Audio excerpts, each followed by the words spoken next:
Wow. Luca to the Lakers. What?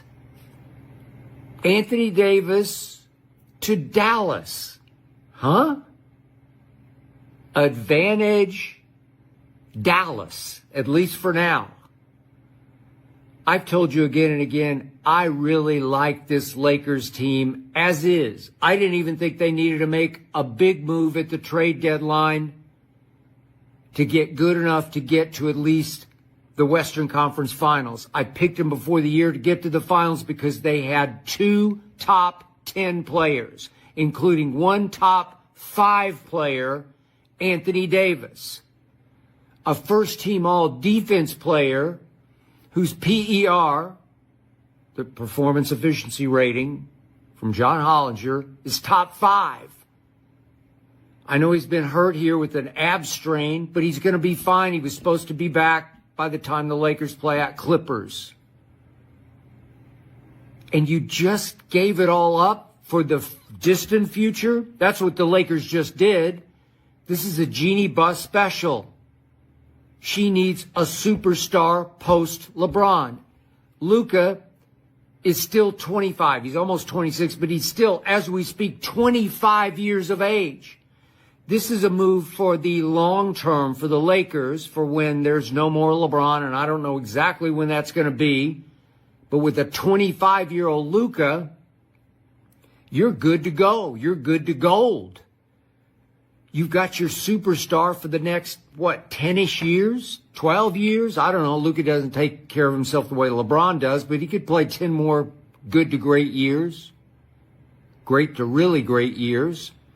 Yeah, he did help get Dallas to the finals last year, but I like this Dallas team more than I like that team. All of a sudden, Kyrie, who obviously should have been an all-star, now has that chip on his shoulder. If anybody got snubbed, it's Kyrie. He's just an all-star. Just if I say the name, Kyrie Irving, all-star. In a blockbuster NBA trade, Luka Doncic is heading to the Los Angeles Lakers, joining forces with LeBron James to create a dynamic duo in LA. In exchange, the Dallas Mavericks are acquiring superstar Anthony Davis, who will bolster their defense and provide a dominant presence in the paint. This trade dramatically shifts the power balance in both conferences, with the Lakers hoping Luka can help lead them to another championship, while Dallas gets a proven veteran in Davis to complement their young core. I don't care what he's averaging 24 a game, and all of a sudden, guess what, ladies and gentlemen? He is now the man finally in Dallas. He doesn't have to take the back seat, play the subservient role to Luka, to sort of tiptoe around Luka and take shots whenever they present themselves.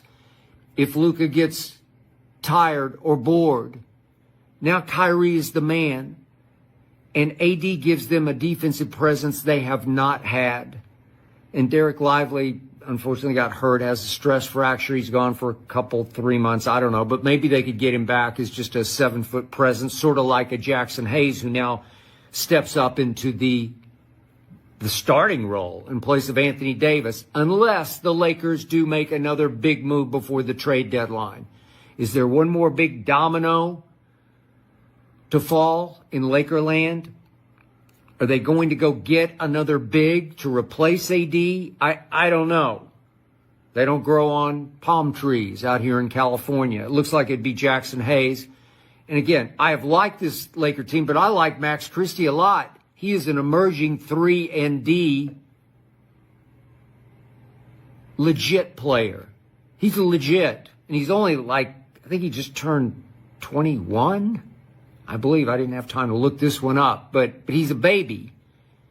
And he can defend at a high level, and he's starting to get more and more confident just stroking threes. Big threes, clutch threes. He's been playing big, crucial minutes for these Lakers, and now he is a Maverick. So now I realize Kyrie is almost 33 years of age, but he's still got a lot of big game left. Clay is almost 35, but he's shooting now 40% from 3. And I like this team with PJ and Gafford and Dinwiddie is explosive. He wasn't for the Lakers. He's from out here in LA, but Dinwiddie's explosive. He had 28 in that big win they had recently at Oklahoma City. And Quentin Grimes has been playing big minutes for them. He's had 7 20-plus games for them. All of a sudden, I'm kind of liking their depth, even more than I have liked the Lakers' depth. Now we get to LeBron and Luca trying to share the basketball. Neither one of them has the Kyrie gear to take the back seat. I just don't love this. This is high usage rate versus higher usage rate. I don't get it. I don't see it. They'll respect each other's games, but LeBron's a point guard. I don't care what you say. He needs the basketball. He needs to initiate. Luka just dribbles the air out of the ball. That's just who he is, what he does, what he always will do. And I'm just not sure that he and LeBron can suddenly figure out, now that we have, less than a half a year left, how to be a Western Conference contender together. I just don't see it. And I like a lot of the pieces on this Laker team if they could get Jared Vanderbilt to stay healthy and Gabe Vincent to stay healthy and Christian Wood to ever get healthy. I like the makeup of this team. Austin Reeves is what I call a near star. He had another great game tonight at Madison Square. Not a great game, but a very good game at Madison Square Garden. He can flat out play. As I tweeted during the game, people are still underestimating and underrating and undervaluing him because he doesn't look the part. And you know what I'm talking about. But he can play the part. My God. Rui can play the part. He looks the part and plays the part. But look, the Lakers just took a step back for this year. This year's Lakers will not be as good as they were going to be with AD because they don't have the defensive stopper. Even last night, the last game, after Washington, LeBron was talking about, maybe it was tonight. Tonight. LeBron was just gushing about we all had to take it up a notch on defense because AD covers for everybody. You make a mistake with AD manning the paint, and he erases your mistake. LeBron could get away with resting on defense a little bit, and he couldn't rest tonight. He played his tail off tonight. Another triple-double, a great game at Madison Square Garden, which always obviously brings out the best in all the superstars, but certainly in LeBron. Now you've lost your eraser? AD, there's certain nights when I watch Anthony Davis on both ends of the floor and I say he's the best player in basketball. He's 31, and now he's a Maverick. And again,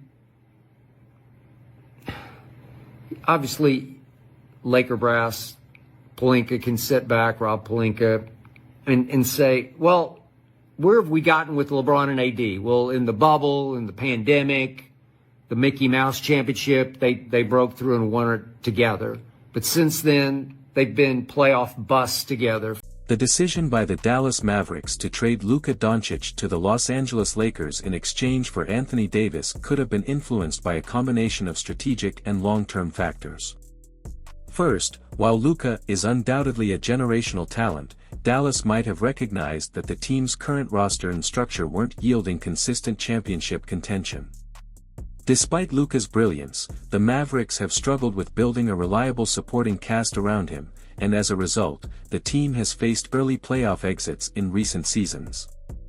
The front office might have concluded that they needed to retool the roster for sustained success. Trading Luka for Anthony Davis could provide Dallas with a player who brings a different set of strengths, particularly his elite defense and rebounding ability. With Davis on board, the Mavericks could shift to a more balanced approach, pairing him with their existing talent to form a new identity. Davis has proven to be a two-way force, and adding him to a developing roster gives Dallas the chance to build a team with both offensive and defensive dominance. Additionally, this trade might have been motivated by the Mavericks' long-term vision. Thank you for watching. Please consider subscribing, and make sure to leave a comment and like this video. See y'all in the next videos.